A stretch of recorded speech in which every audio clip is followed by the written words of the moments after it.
This is a test of the Boundary Park alert system.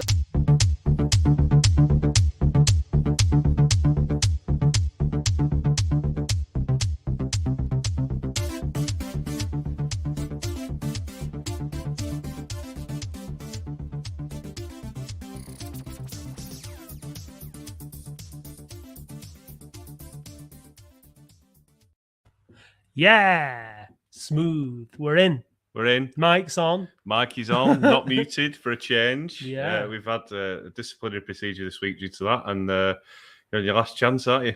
Yeah. So be warned. So's Dad. It's okay. Hello, welcome to the Latics Football Phone-In with me, Matt Dean. And me, Dave Bradley. Dave Sadly Bradley. Sadly Bradley, but not muty Matt. Oh, what? You're on the non-alcoholic beer, aren't you? Yeah, nothing wrong with that. No need to advertise. They won't pay us anything. Other brands are available, like Doom Bar. If he's making them a bit giddy. Yeah, they're quite nice, actually. Recommend it. Don't see the point. Really don't. I'd rather drink water. All right. Well, you do that then. I am. I've got water here. Okay. So, welcome to the first Latics Football Phone-In of the season. Ahead of a game, we had a special takeover special last week because the club was taken over. Yeah. We had a takeover. There was a takeover, which was great. Yeah. How are you feeling after that? I've been ill. What? Ill with joy? I've not been too well the last couple of few days, but I think maybe it must have been the. You know what? I've had a chest infection. I've been coughing up loads. I think I've been coughing out the evil that had been gathering in my lungs from the whole last couple of years. Fault you had a chest infection.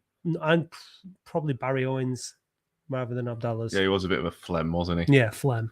So there's been a lot of. It's been a tough couple of years from the podcast point of view, coming on and talking about it and everything. So the last football phone we did before the takeover one was the relegation one. Yeah.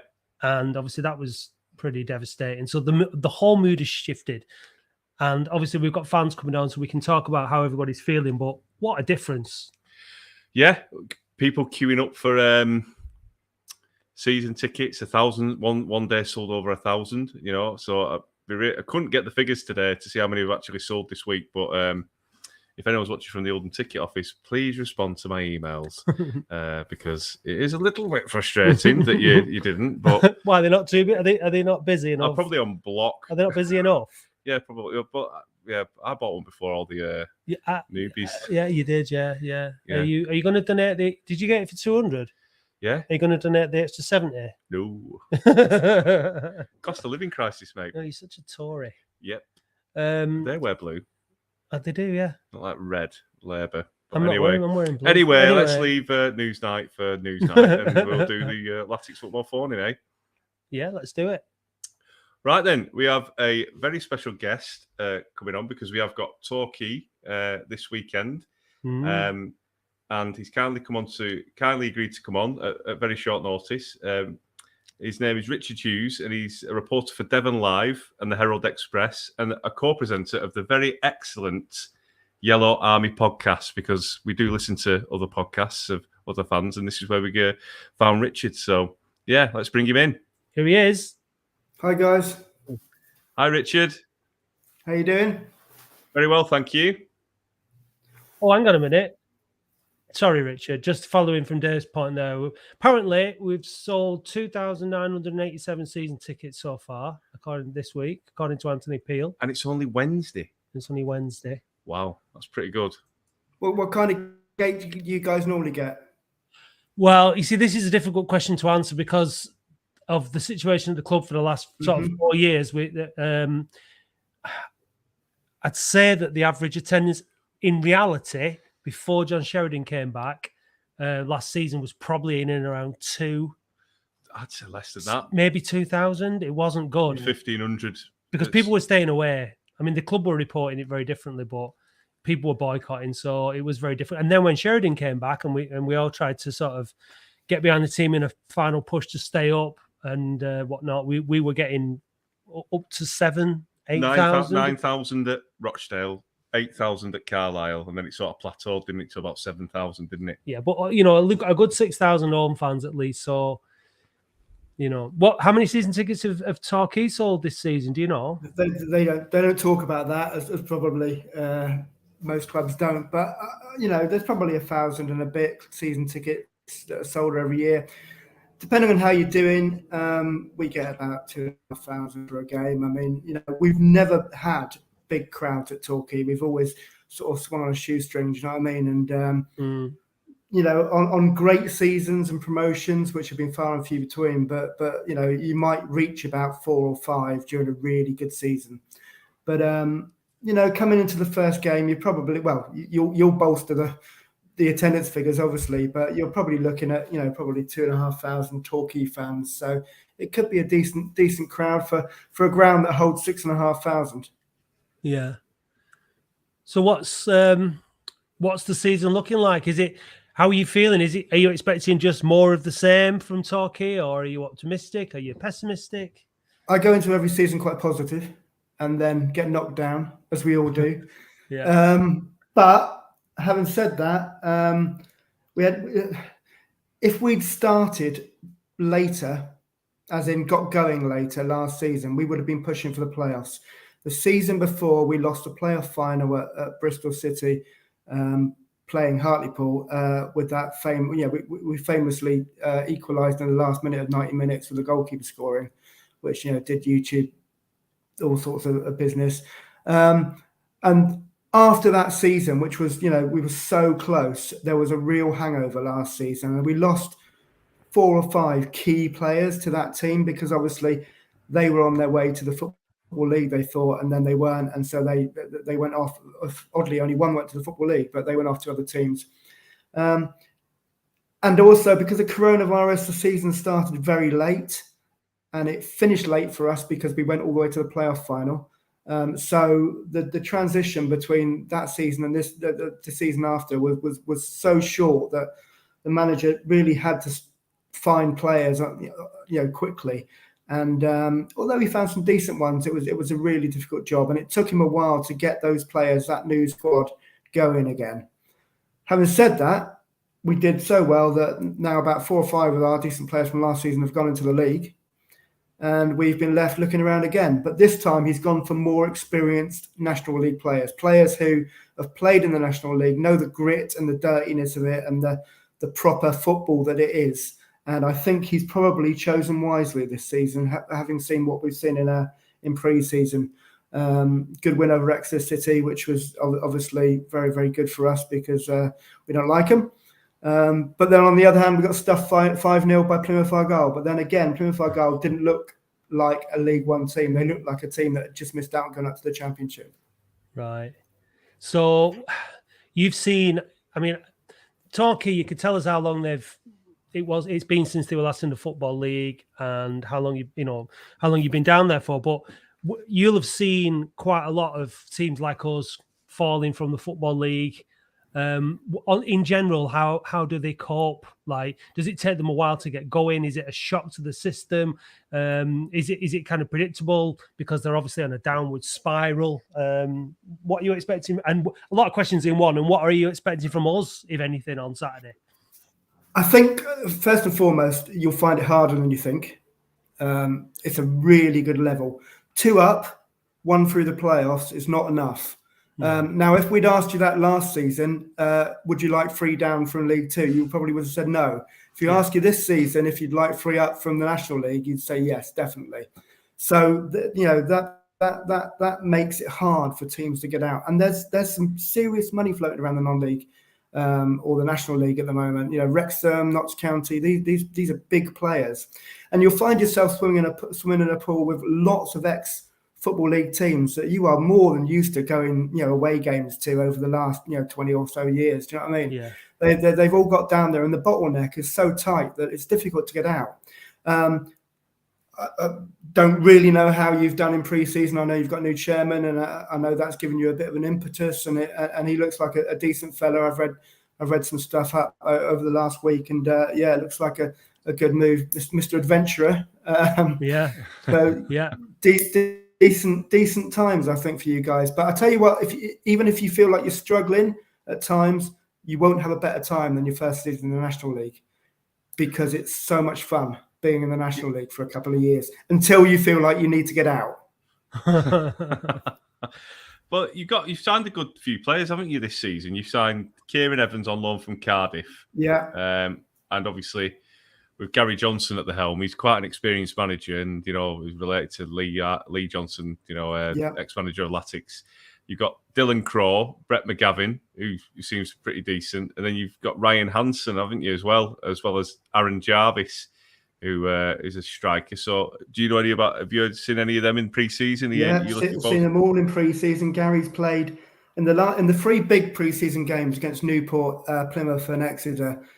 Each game he played 8 or 9 new players, so it's a completely new squad. Now, some of the players that are retained have been injured in pre-season, so they weren't featured. So, there might be space for them to come back. But I expect to see at least 8 debuts on Saturday, which is quite incredible, really. But they seem to have gelled really well. They look good and they look strong. It's a strong team. I mean, Gary's gone for tall guys this time. I think he already said at some point, in the tunnel we'll look like world beaters.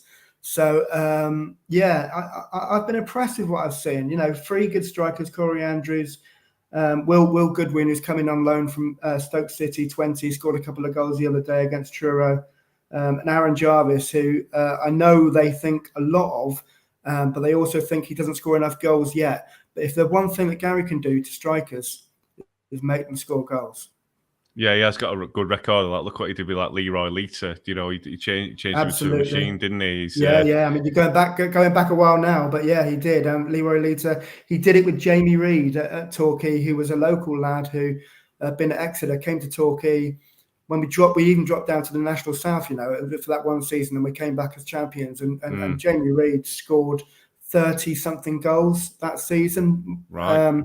And got himself a move to Mansfield and then floundered. Now, the reason he floundered at Mansfield is because Gary Johnson wasn't his manager. Right. So is he well thought of then, Gary Johnson, by the goals? Yeah. Fans? Oh, yeah. They love him. When we went through some really hard times, and the club nearly went 4 years ago, I'm guessing it is now. We were trying to find a buyer. Local businesses weren't interested. We didn't have a sugar daddy come in. The guy who did take over, there was a lot of and ahhing about, was he the right kind of person to come in? Turns out he's come in and spent a lot of money. Keeps himself to himself, Clark Osborne. But the one thing he did do, when things went a bit sour after he'd come in, he got rid of the manager at the time, and there was a lot of eyebrows raised when he brought Gary Johnson in, because that was something else, and that was in the National South. Right. Flipping out. That's a bit of a coup then, isn't it? The National South, to getting Gary Johnson, because he's got a good pedigree, hasn't he? Because he was at Yeovil. Absolutely. He's a good coach as well, from what I can gather. He does, like you say, he has 2 big lads up front, plays a 4-4-2, usually gets a classy midfielder like he did with Barry Tinian at Bristol City, and he just likes to play the set pieces game and just whip the balls in from the wide and just go for the 2 lads up front, really, doesn't he? So no, not necessarily. He's got a mixed game, to be fair to you. I think you'll find that he'll play 3-5-2 on Saturday, and the wingers will be wing backs, and they'll have to do a bit of defending, but the 2 wing backs that will play, probably there's a bit of and ahhing about who the left wing back will be, because the guy who was playing, Dan Martin, last season at left wing back, who was pretty decent, has been injured since the first game in pre-season. Stupid tackle for him to make, and put himself out the rest of pre-season. But he's brought in Ben Wyatt from Sutton. Kieran Evans has been playing left wing back during the pre-season. And then at right wing back, he's brought in a lad called Dylan Crow, 21, from Ipswich, who's looked fantastic. We lost Ben Winter at the end of last season, who moved to Barnet, because basically he wanted to move back to his young family. He wanted to move back to where his parents were. So right. London, and he ended up at Barnet, which is probably under where he should be playing. And, Gary always said, he was the best right back in the National League last season. It's going to be tough to replace him. But from what we've seen of Dylan Crowe, yeah, I mean it's like Ben Hu and Dylan Crowe's here. Do you know what I mean? But who's the danger men then? Who should John Sheridan be worried about? It's obviously the begging question. I can only tell you from what I've seen in pre-season, and that is not a league game, as we all know. They're completely different beasts, and with so many new players, it's difficult to go right. This guy's going to tear you apart or whatever. But I think you've got to look out for Aaron Jarvis up front. He's been around for a while. He's been at a couple of clubs. He was at Scunthorpe last year. I know they can see goals in him. He looks the part. Big, strong striker. And Will Goodwin, who's come in on loan from Stoke, really looks a fine. 20 years old, really good on the ball. Finds a target from what I can see so far. But and then you go to the defence. If we do play the three at the back, you've got Dean Moxey in the back. This is a guy who's played in the Premiership for Crystal Palace. Yeah. So 36. Don't let the age deceive you, because he's fitter than most 56. They're 26-year-olds. Going the wrong way, but you know what I mean. Yeah. Well, I'll tell you what we'll do. We'll bring Aaron in now, right? Aaron, how you doing, Aaron? Hello, fellas. You okay? Yeah, good, thanks. I was just thinking then about, as Richard was telling us about the Torquay squad and what to expect and everything. I don't know how much we can take from what we've seen in the friendlies. Like you were saying, Richard, that they're nothing like league games, and we've not had an impressive pre-season, have we, in terms of results and performances as such, Aaron? What do you think he's going? How do you think that Shez is going to line up? And what do you think? Who would you warn Richard about on Saturday? So it's a difficult one, because, like you say, we've had obviously a very high turnover of players ourselves, like we do every season. But obviously this season, probably more because of the drop in division and stuff like that. So it has been a very sort of disrupted pre-season with a lot of new signings and arrivals coming game on game, trialists and this and that. So I think pre-season is hard to judge, because even though you want it to happen, games are never played at a true intensity or pace, you know what I mean? And so it's difficult to understand. But I hope, but I think Fondop will score a good few goals in this division if he's given the service. I would like to think that I would like to think we're going to play two up the top, but if he plays a lone striker, which I think we might do because we just seem to be so used to playing with one up top, I would like him to be the lone striker if we had to pick one. But if not, I would like maybe him, and I don't know, because obviously we signed Chris Porter and he'll do a similar job to Mike. So I don't know. It's a really difficult one. I think the best player I've seen so far is the winger Ben Tolly. What's he called? Yeah, that's it. I think he looks really good. He's bagged a couple of goals, hasn't he, in the last couple of games? He looks lively as well. Yeah, I think Francis N'Golo will be a really good player as well, because I think it's been a while since we've had an attacking fullback like that. He wants to take, from what I've seen anyway, he wants to take his men on and get the ball in, and I like the look of that. I think Hogan will be good for this division with his experience, and he looks like he'll sort of put his body anywhere. I think if I was to be worried about anything, I don't know about you fellas, I think the squad lacks quite a bit of pace. I don't know where the pace is really in the division, and for me, obviously it's not the biggest attribute to have in the National League. I understand it's going to be more about the physicality sort of side, but I think you need a little bit of pace at least in your team, and I can't really see where that is at the minute. Yeah, you're shaking your head there, Richard, on that point. Yeah. I think you're falling into the trap of thinking you're going into non-league, and this is not non-league, it's Division 3. It's League 3. Do you know what I mean? There are so many good teams down there, and so many good players that just are playing at that level and haven't had the chance to move up. I think you'll be surprised by the quality and the pace and the movement of a lot of players. Yes, there are hard men down there who stand at the back and form a wall, but it's more than that. Should we bring Fenton? He's been waiting a while. He has, yeah. Hi, Tom. Hello, Tom. Can you hear us, Tom? This is ground control to Major Tom. Can you hear us, Tom? Oh, there's definitely something not right there. Just try reconnecting, mate. Okay. No, not having that. Let's bring Paul in. Hi, Paul. She okay? Yeah, you? Good, you? Yeah, I'm fine, guys. Yeah, much better this week than last week. Well, we must say that Paul wrote to the club for, was it 197 days on Twitter, asking them when they're going to sell the club. Yeah, I was getting sick of that. I tell you what, I was waiting for the day where he was like, day 1,423. Have you sold the club yet? Yeah. Yeah, your persistence paid off. Yeah, it did, Aaron. Yeah. Well, I don't know if it was just me. I think there was a lot of people put a lot of effort into getting that going. Yeah, of course. You guys especially, but it kind of came out of nowhere, really, didn't it?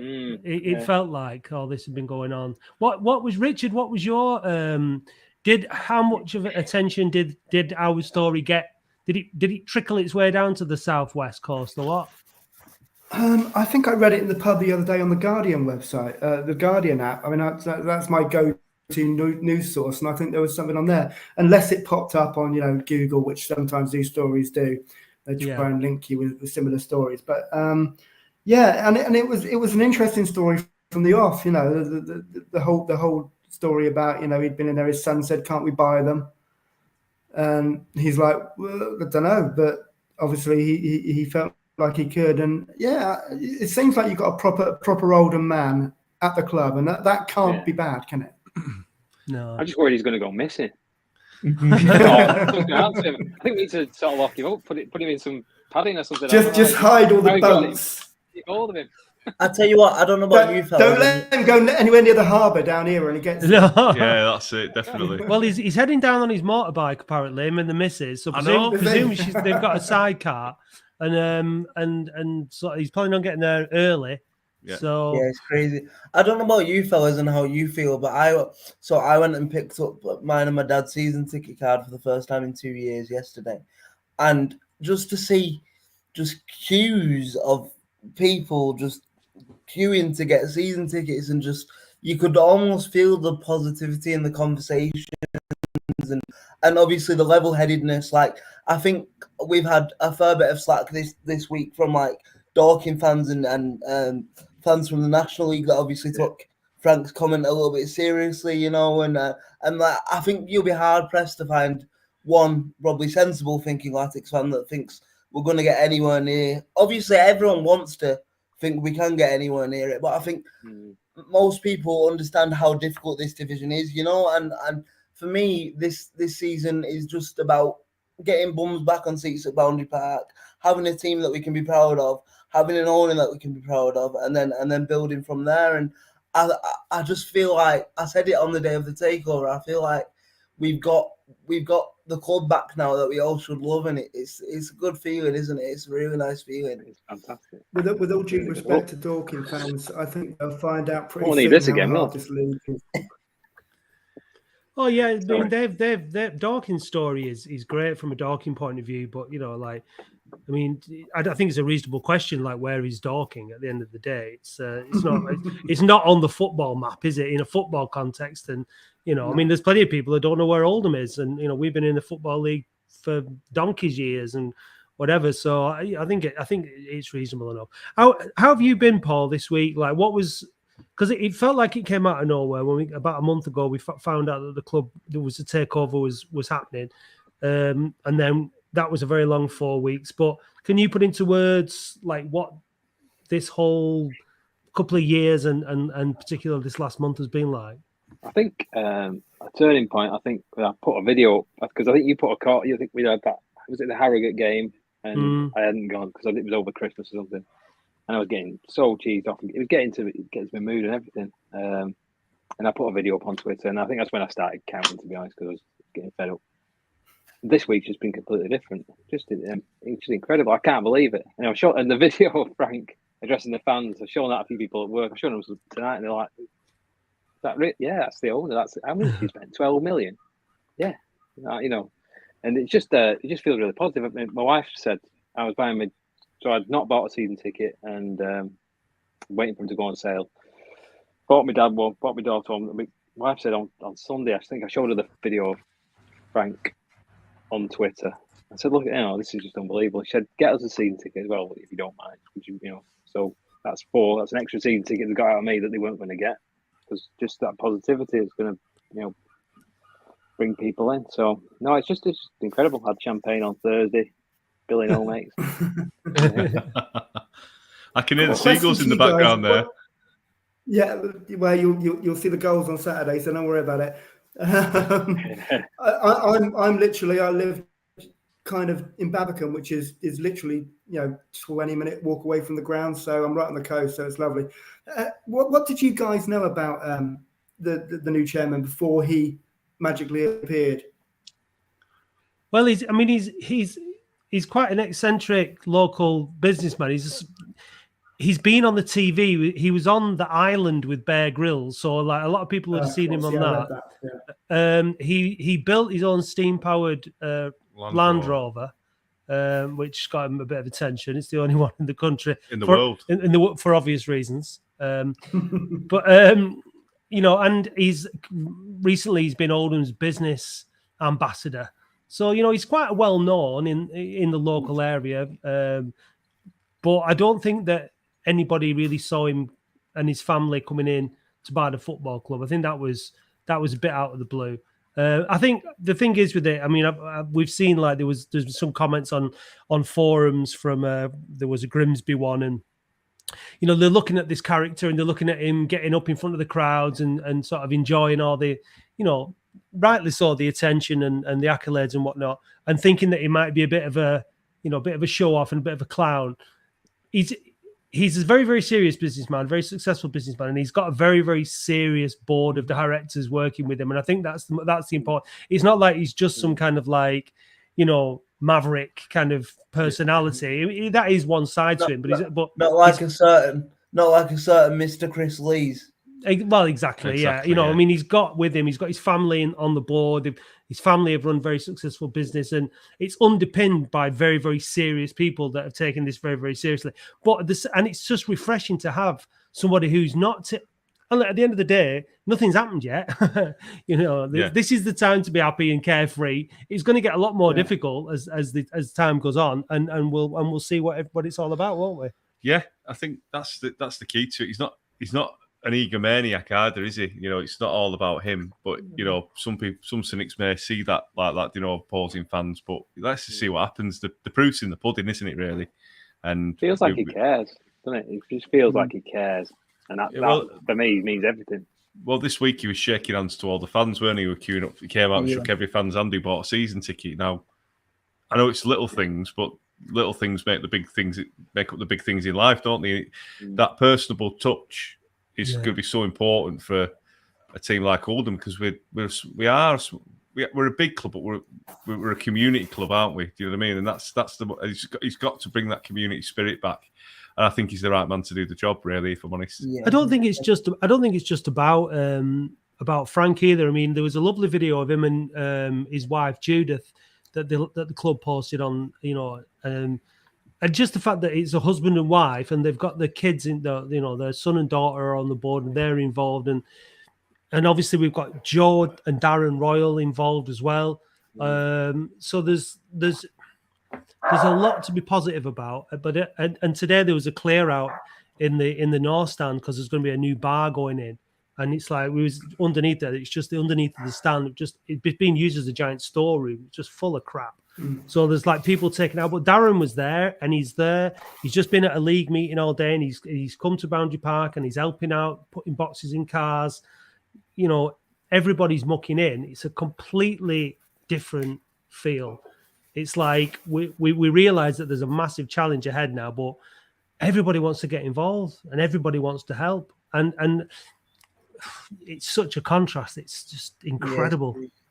If I could just interject very quickly, I think we should also just propose a bit of a toast to the changes that we've seen happen on Company House today. It's finally done. So yeah, Things you like to see. Drink to that. I don't know what you're talking about, but I'm still doing a toast. Yeah, well, no, it's just official. The change of ownership is just official on Company's House. So where's good to go for the away fans, Richard? Where would you recommend? Is it quite a friendly place? Is it a nice vibe down there? Yeah, I mean, it is. The club's got its own bar, Boots and Laces, which will be open. And, if you don't want to stray too far from the ground, then that's the best place to go and have a drink, get some food. But Plainmoor itself is in the district of Plainmoor in Torquay. And there's one road with a lot of pubs on it. And then in St Mary Church, you've got Malloy's. So, if you wanted to go for a decent bar crawl beforehand, then you've got all the facilities to do it. But, you will look quite happy about that. But it's a very welcoming club. The fans will talk to you. You're not going to get any hassle. It's going to be a good day for you guys. And I will presume that there'll be as always Torquay Saturday games. People will make a weekend of it. So there'll be people coming down on Friday night and going down to the harbour, enjoying the facilities down there. The harbour's great. Don't go any further up into town. Just stay on the harbour. Right. Is that like an American Werewolf in London kind of warning? Is it like, will we get? No, it's just we know what towns are like nowadays, and that there are good bits and bad bits, and obviously unfortunately there's the rundown bits. But if you stay on the harbour, you're going to be happy and be able to get a good beer and a good feed. That's what we want. And you're right by the sea. Well, I mean, for us that'll be extremely novel. Yeah, it will. What's the local? Is there a local side? I'm a cider drinker. Is there a local cider that's prominent in the pubs, or what should I go for? Do you want to stop off at Noon Abbot on the way down? Are you driving or are you coming on the train? Well, I'm going to drive first, so I can Right. drink at the last port of call. So that sounds about right. Yeah. So there is a place in Noon Abbot, which is the next town just before you get to Torquay, which is kind of like just as you come into Torquay, you'll pass Newton Abbot. The cider bar, it's proper old school cider. They don't mess around. So if you fancy that, it's worth having a look. I fancy it. Does it sell beer as well? I'm not a cider drinker. I've tried to drink what they serve in there, and it's I've just not. It's just not for me. But I know that it's very popular with the cider heads. Well, we'll drop you off there. Yeah, drop me off there. Make your way to us. I tell you what, you won't get to the game if you're leaving. All right, we'll drop you off Friday and pick you up on Sunday. Yeah. Whatever, as long as they have a good weekend, I'm not bothered. If fans come to Barbican for the game where I live, you're just on the top of the cliff there, and you've got the Barbican Inn, you've got the Buccaneer, you've got the York, all those pubs along there, and it will be lovely. As long as the sun's out, it'll be absolutely brilliant. Is it a bit stereotypical of me to imagine Torquay as a bit of a Blue Rinse kind of place? You know what I mean? Or has it changed? Or is it? It's very Tory. So Matt's going for the cider and the ladies now. So he's like, all the Blue Rinse, by the way. Yeah.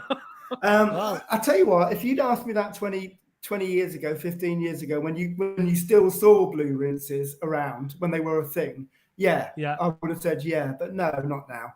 No. And actually, where the drinking's done down on the harbour and stuff, it's always been a little bit of a party town, for stag do's and hen nights over the summer. Yeah. Do you know what I mean? So, there's always a bit of a nightlife there. I've not been down there for years because I'm now 51 and I've got dogs, as you can hear. But do you know what I mean? I can't wait. I said last season when we got relegated and we were desperately trying to find positives in who we were going to be playing, that I thought Torquay away, if we get that either right at the beginning or right at the end of the season, then happy days. And we got it on the first. He did. So I'm delighted that we've got a trip. It's not a bad trip for the first game of the season, is it? To be fair. No, it's brilliant. No, it is brilliant. I've got no idea how many tickets we've sold or how many Latics are going to be going, but I would imagine it's going to be with off the back of this news and the boost in morale that everyone's had. I would imagine it would be, because we do have a good away following at the best of times, but I reckon this is going to be a good one considering the distance, I think. Yeah. No, What are your absolutely. predictions? And it's quite a small away end, so you won't be tight in there, but it will mean that you really sort of make a noise and look like a unit as well, and it will be a party time. Yeah. Is it standing and have we got a roof? It's standing and you've got a roof. Yeah, it's a nice ground. Yeah. It's been updated over the last 10 years and so from the old Football League days. But it's a nice ground. Standing, you've got a roof, and there is some seating in the big stand as well, where they're cordoned off. As they do. To sort of give you a certain amount of those seats. So yeah, it's good. It's good.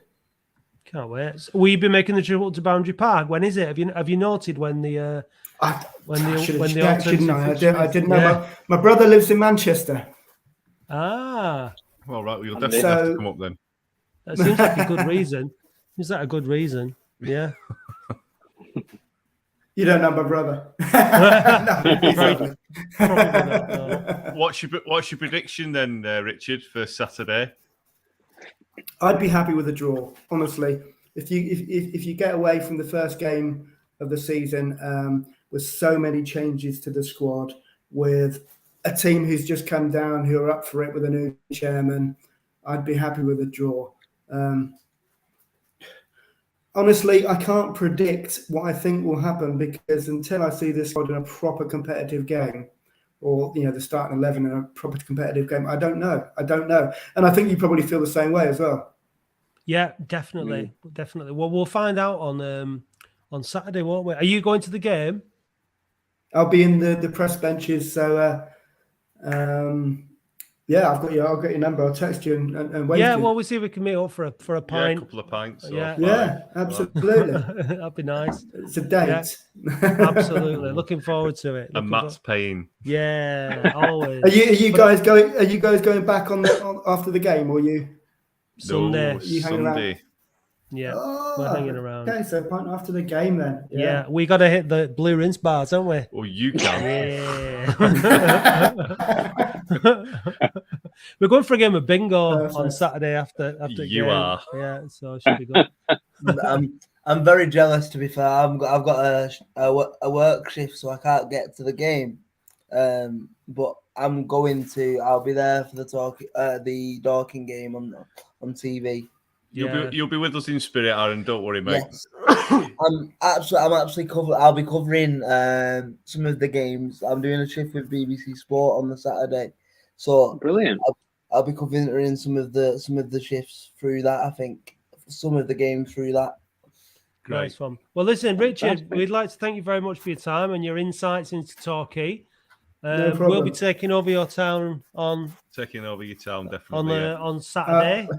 We can't say again. We can't say again anymore. No, because not we've not again. been there before. No. I'll be looking for the blue shirts when I'm driving to the tip on Saturday morning.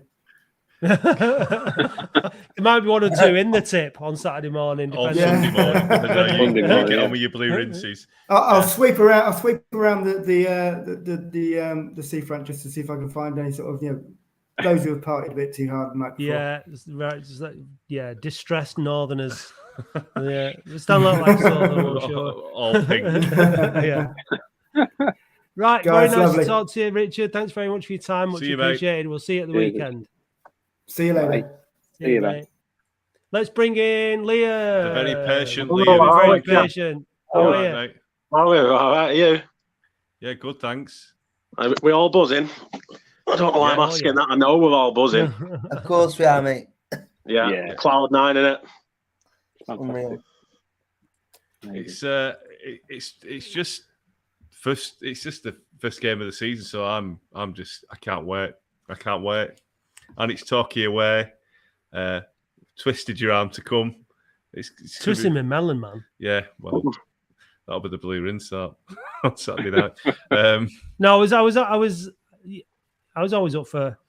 I'm up for getting to as many games as I can this season. I'm delighted that I've now got a season. Well, I haven't got it yet. I'm getting it tonight when I get back from here. But that to be going to the home games, because it takes a little bit of the pressure off wanting to go to all the away games when you can go to Boundary Park again. Because there's a lot of distance to travel this year, and Well, we nearly camped in Torquay, didn't we? We were talking about camping, and thank goodness we didn't with this bloody hot weather, because it would be whoever's doing camping in Torquay, fair play to you, but it would be horrendous. I just fancied it as a bit of a holiday. No. But I don't have any camping gear and everything. So by the time we'd have bought everything, it was cheaper to just get a B&B. So Definitely. I don't know we're in a bit of a rough one, aren't we? I think. Yeah, it's probably past that bit of town that Richard was talking about. Probably is, yeah. I didn't want to mention it because I didn't want to see his reaction, but some of the TripAdvisor reviews, they're pretty bad. It's 5-star compared to Oldham. That's true. Yeah. Yeah. I mean, Frank will tell you otherwise. Frank will tell you Oldham's best place in the world, and it's magic, but we know what it's about. Yeah. To be fair, I've not stayed. Millionaire Frank. Yeah. Yeah. Wouldn't you? I've not had to stay in many B&Bs or hotels in Oldham, to be honest. So I don't know what they're like. But anyway, is there any bed and breakfast? Anyway, that don't matter. Does it? So what do you make of it, Liam? For the football wise, for the start of the season, how are you feeling? We need some more loan signings. Yeah. We need a couple of flair players. Very much like Richard was saying, then some of the players in this league are very talented players. And we've got this idea in our head, I think, where it's all big brutes and they just knock it long and head it down. And it's really not. I mean, most of us in lockdown especially probably watched a lot of non-league because it was about the only football on for a bit on BT. And there's some good footballers in there. I mean, we've seen that. Is he called Nick Horton for Filed? What a number he did on us. He played really well. He was such a good player. Yeah, and he's in the league below. So yeah. I don't know. We'll see. I don't think he knows he's starting 11 yet either, and I don't think any of us do.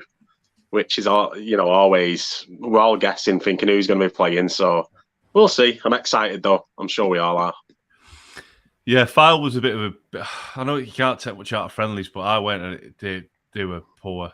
They were so poor in that second half. Honestly, they got ran ragged.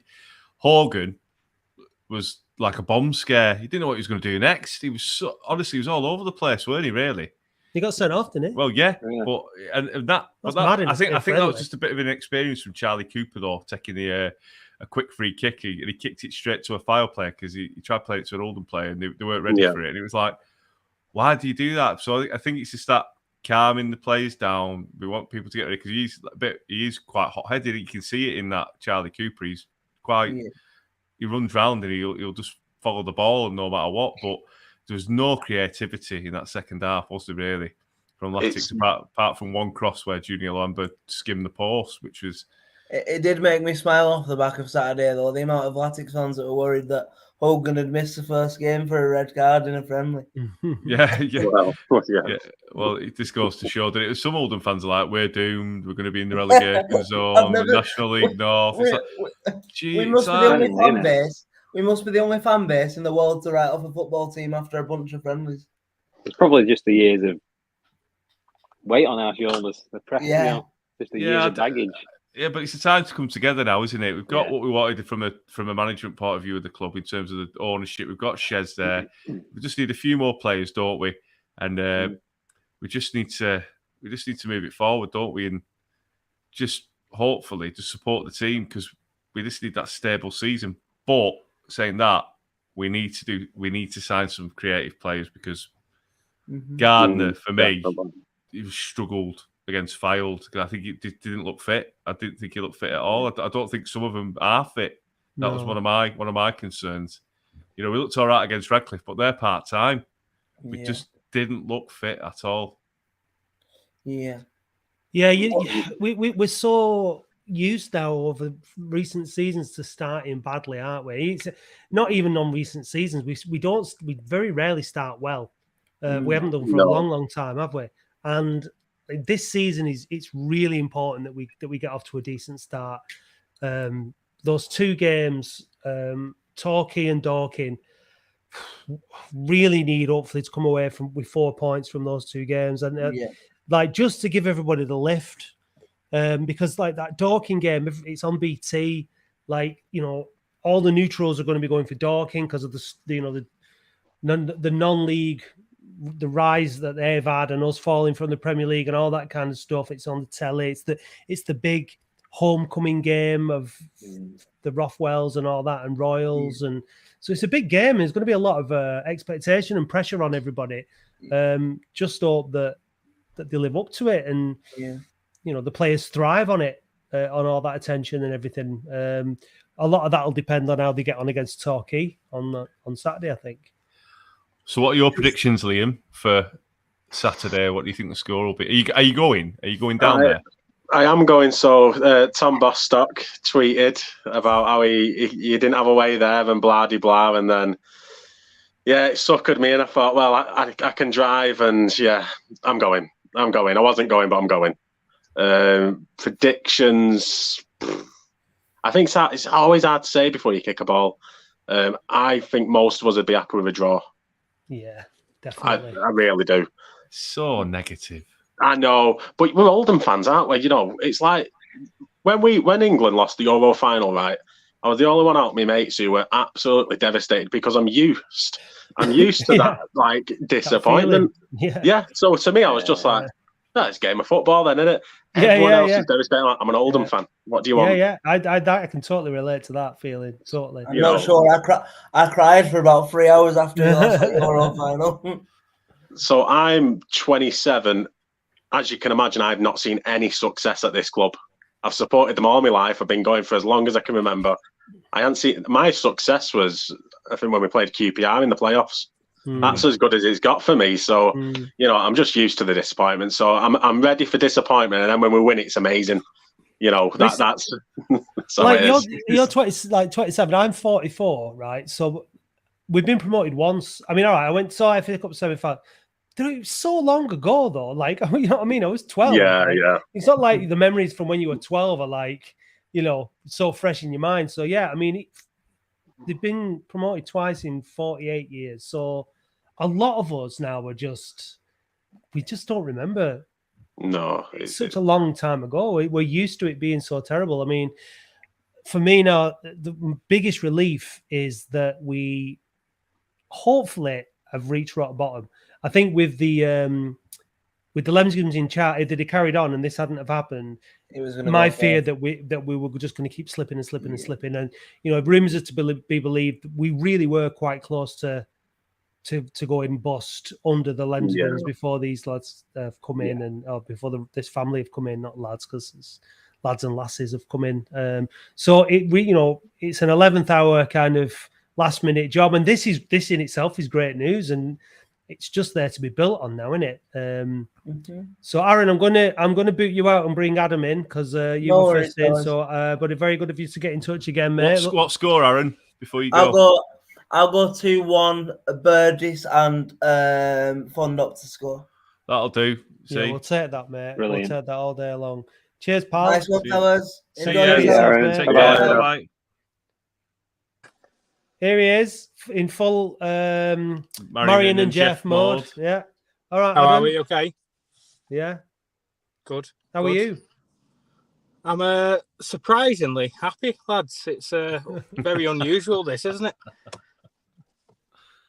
But no, it's good, isn't it? It's just seeing social media a happy place and seeing people actually happy picking up season tickets rather than leaving it till the first game of the season to pick them up. It's we are in the National League, but it's promising. Hey, listen, we're officially proud to be in the National League. It says it on the sign on the wall, doesn't it, outside Boundary Park? So majorly debatable, that one, lads. Let's be honest. Yeah, no. It was a bit of a sad. Right. Yeah, right, carry on. It was a very sad. Are you sure? Yeah. But it was just a sad sight to see the Vanarama sign, wasn't it? It was just like, oh God. I just hope it's just for one season, and I do believe we will go up this season. I really do. How many of you had to drink tonight, Dave? I've had 2. The fact that you've sponsored Fondop as well. Yeah, what's wrong with that? Mate, come on. He's not going to score more than 5 goals this season. He's going to have the Midas touch, my friend. The Midas touch. I'll tell you what. See, Adam's got the right... You're drinking, clearly. Adam's got the right idea. Expectations you start with your expectations really, really low. No. And then you're only happy that your expectations are so high, you doomed for No, failure and disappointment. You said on BBC News we're going to be back bigger and better than ever. I didn't mean this season. Yeah, you will. We will. We will. I think maybe Dave's right. I am right. Maybe we need to just believe. Believe, and if the players feel it, it will. For once, it will come. That's the same kind of logic as on deal and no deal. Feel like when Knowles there, everyone believe now that in the box doesn't say one pick. It doesn't work that, Dave. I'm not Edmonds. Well, don't compare me to Edmonds. I know I'm a bit optimistic, but I'm not some wacko. Do you know what I mean? He's even mad. Trust me, we're going up. We'll go up. I promise you. And then when you see me all, and whoever's watching, all of you, you can say you were right, Dave. I hope you are. I really do hope you are. I will more than happily eat my words if that's the case, but I think you might be buying me a pint at the end of the season. Put it that way. I'll buy you a pint anyway, mate. I'm not honestly. I'm not gonna. I just want us to go. This is our time. This is our time. Yes, we're not the Goonies. I think we just need to be. I hate using that term, but I think we need to be realistic in our expectations, don't we? He's lost it there. But you broke him. Sorry. I think we just need to be realistic, don't we? In the sense that it's a massive rebuild now for the club, from everything from the community trust to the club shop to the ticket office to getting coaches back on for games. It's everything, isn't it? It's not just what's on the field. And the fact that we've already sold out for mascots this season, where they were struggling to get rid of them last year, and quite a lot of the player sponsorships have already gone.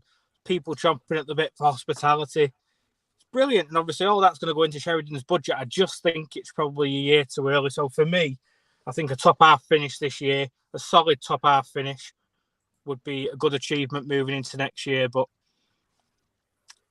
I don't know. No, I agree. I mean, it's one of those things where they're going to be finding all kinds of things. They've done due diligence over 4 weeks. They've done as much as they can. There's going to be all kinds of what about this? What about that? Where's this? Where that? There's going to be issues left, right, and centre that they're going to be uncovering. So it's going to be tough. But I think at the end of the day, it's so nice that we're all so keen to get involved and help now. Like, this afternoon there was the clearing out the fan bar, the volunteers help next week. There's loads of volunteers for cleaning up the stands and all the rest of it. It feels like we're all on the same page. It feels like you can contact the club now and speak to a human being who wants to speak to you. I'm talking about senior level in the club. There's communication coming out on Twitter about stuff and social media. They're trying to keep us informed. We've got this as well from Michael here. Was refunded £100 for stepdaughter's season ticket today following the price decrease. Walked to the ticket office to the club shop and spent it all because that's what you wanted. That's how we're feeling now. It's like we want to put our time and our energy and our money back into the football club, don't we? And the phoning if you want to as well. If anyone. No, I'm joking. No. I'm just finally glad, to be honest, that we're going to be able to go back to the stadium and not feel like our own fans are going to fill me in, because obviously, naturally, we've all felt really unsafe at the Oldham games, haven't we? Well, Stephen Partington is known for his vicious fighting skills. Yeah, well, I hope that the caller off the radio can come back now and feel a lot safer now. But it's just been it's a bit turbulent time. There's been a lot of lies and mistrust and all kinds of rumours and nonsense spoken about lots of different people and lots of things over the last couple of years. But on the whole, I think our fan base is absolutely fantastic. I think that we've been on the same page for a long time, a lot of us now, and we've got what we deserved. I think because we decided we were going to work for it. We didn't just sit back and just say, well, we'll just keep going and we'll keep accepting it. And that's been the whole thing for Push the Boundary started 3 years ago, was we can't keep this. We can't keep accepting this. Something's got to change. And over time we've all just clubbed together and we've demanded it and we've got it. And it doesn't stop here either, because we have to support the new owners and the board and everybody, and we have to get behind Shez, and we have to get behind the team, and we have to stay positive and stay focused on what we're trying to achieve, because this is a long road now. We've got to get this right. We've got it wrong, like under the last 3 ownerships. It's gone really wrong, and we have to take part of the responsibility for that as fans, in terms of like. We need to keep the energy up, don't we? You can't just say, "All right, we've got a new owner. Let's sit back and let someone else sort it out." You can't. We can't ever go back to that place, can we? No. We cannot ever let any owner feel that they can do whatever they want with this football club and us just accept it. We can't go back to that place. And you see the unity of the fan base now. It's absolutely ridiculous. This last week has been like another football team. I was just, a team that was, just sat in a normal league. It's like being back to old times where everyone wants to get to the games. And I mean, people going to, like, idiots like you two going to Torquay. It's just. Well, 3. Liam's going and all. Yeah. Liam as well.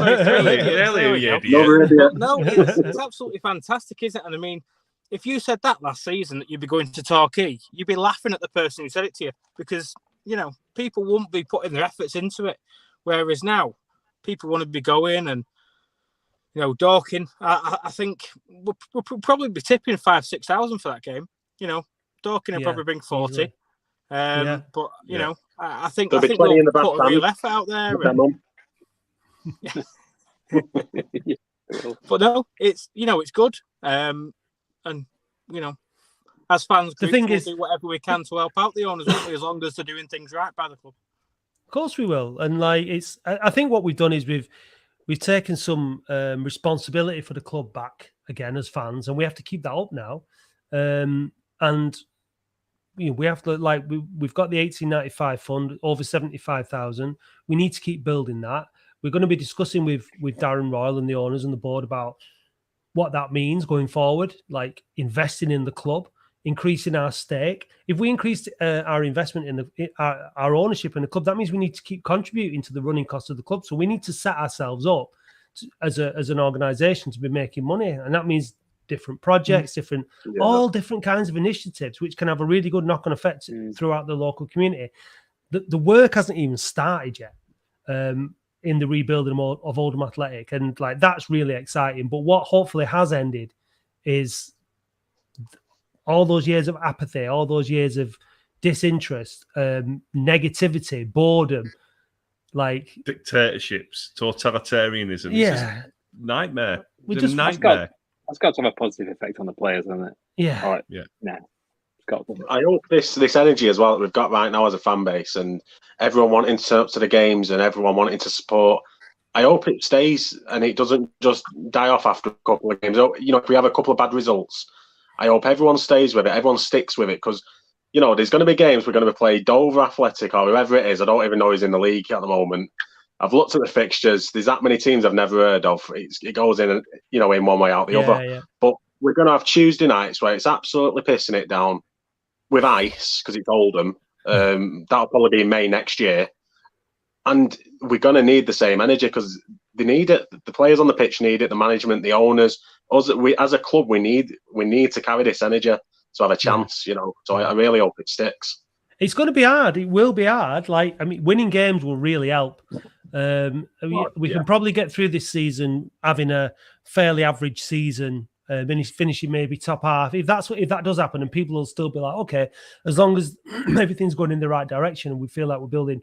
It's if we fail to go up next season and fail to go up the season after, it starts to get harder and harder and harder to maintain that kind of faith that it's okay, we're going in the right direction and all that kind of stuff. And it's who knows. I really hope you're right, Dave. That would be the easiest solution by far. We would bounce straight back up again, but we'll have to see. Sheridan knows the importance of that as well, Donny. He's gone on about it so much, the importance of going back up this season from his point, his mindset. And I think a lot of us are probably going, oh, well, we'll settle for mid-table. But I'm also with John Sheridan, where I think it is so important to get back up that first time. Yeah. Because you get stuck in this league and Yeah, he's been there and struggled with Chesterfield, and got sacked. He got definitely. Did he get sacked or did he walk? But either way, he had a hard time of it, and hopefully he's learned from his mistakes there and brings in a couple of signings before weekend. Because I said to Dave at the foul game,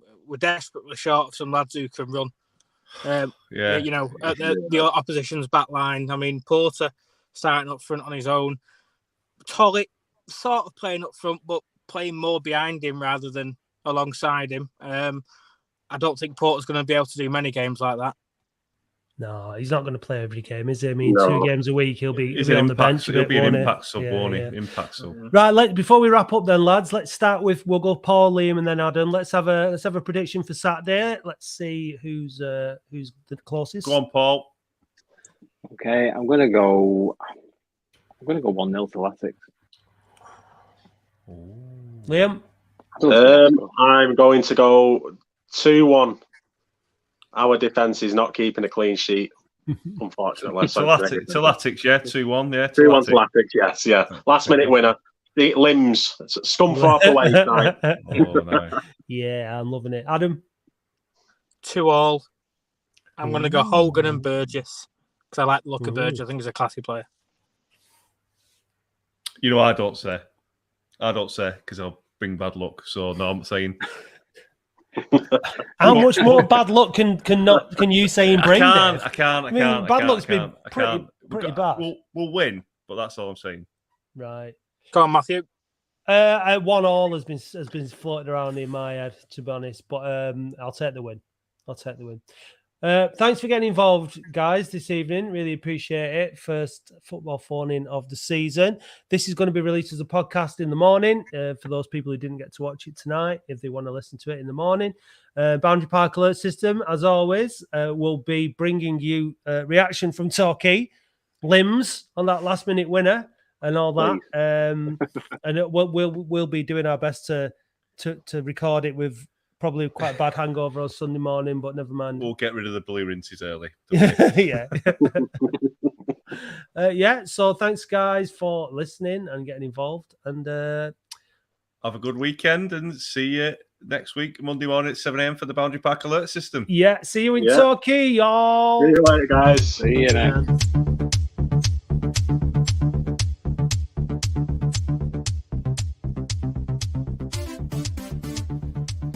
The Boundary Park Alert System is hosted and produced by Matt Dean and Andy Halliwell for Q-Pod Productions. Visit oafcpodcast.co.uk for loads more info, including how to support us for just $2.99 per month, how to sponsor the show to raise money for the 1895 fund, and to read Arlene's brilliant weekly blog. Please follow and interact with us on social media at OAFC Podcast, and you can help change the game by listening to us on the Fan Hub app along with all major podcast platforms. Please like, subscribe and review the pod to help us climb the rankings and get more listeners. Pushtheboundary.co.uk and oasf.co.uk are where you'll find out all about our official supporters groups, getting involved and continuing to raise money for the 1895 fund. Don't miss the Latics football phone-in with myself and Dave Bradley every Wednesday from 8:30 till 9:30 at youtube.com/the Boundary Park Alert System. Follow us on socials at OAFC Phone-In. You can also catch us on the brand new Greatest Manchester Football Podcast live every Thursday night from 8 till 9 on the Greatest Manchester Football Podcast YouTube channel. Follow at GMFootPod for all the details. The title music for the show is by DJ and producer Starion with an R, and for more information visit bandcamp.com/Red Laser Records.